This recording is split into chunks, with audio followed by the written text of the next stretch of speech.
자, 이제 요리가 완성되고 있는데 우리 그 남은 시간 동안 모네 이야기를 더 해보도록 하지요.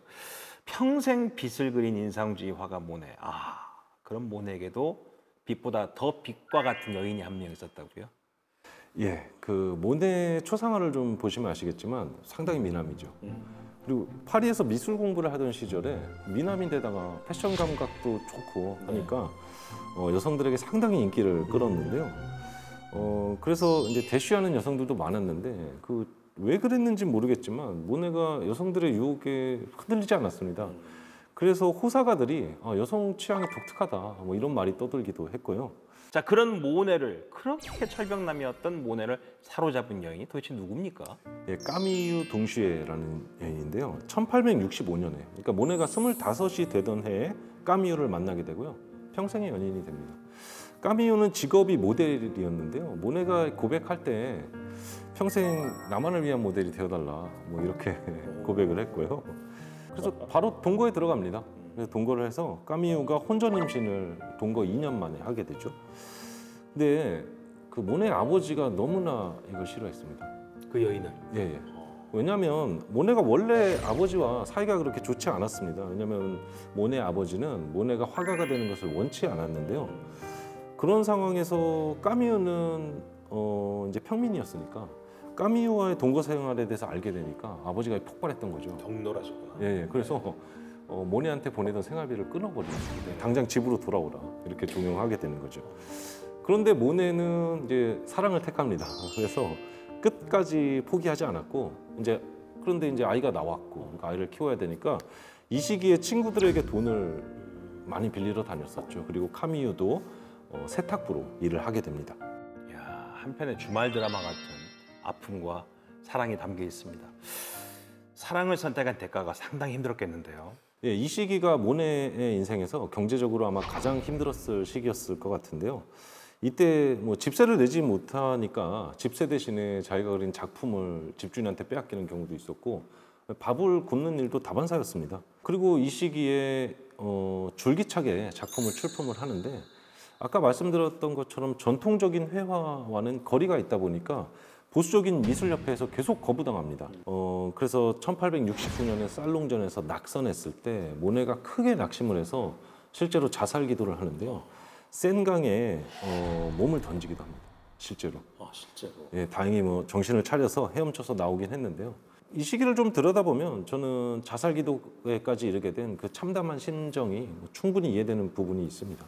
아내와 아이를 위해서 반드시 내 그림이 성공하고 많은 사람들의 사랑을 받아야 된다라고 배수진을 치고 그림을 그렸는데 세상은 나를 인정해주지 않는. 그렇죠. 그러니 정말 마지막 선택까지 할 정도로. 하지만 그렇게 힘들지만 사랑하는 사람과 예쁜 아이를 보면 더 행복하지 않았을까 생각도 드는데 이 모네와 아내 까미유 사이는 어땠습니까? 예, 모네는 뭐 경력에 있어서는 암흑기였지만 가정생활에서는 굉장히 행복했던 시기 같습니다. 네. 그래서 훗날 이 어려운 시기를 회고하면서 이 시기에 그래도 내 사랑하는 아내와 아들이 있기 때문에 행복했던 시기였다. 뭐 이렇게 회고를 합니다. 그리고 이 시기가 지나면서 모네가 점점 이름을 얻게 되고 모네의 그림이 팔리기 시작하면서 형편도 이제 나아지기 시작하는 거죠. 그런데 이때 또 비극이 찾아오게 됩니다. 그 좀 나아지는 이제 행복할 수 있는데 예, 까미유가 병에 걸리고. 아하.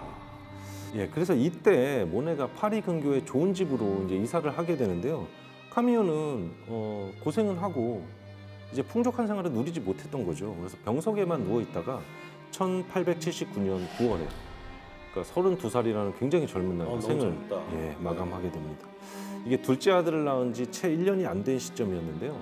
병명이 자궁경부암이었습니다.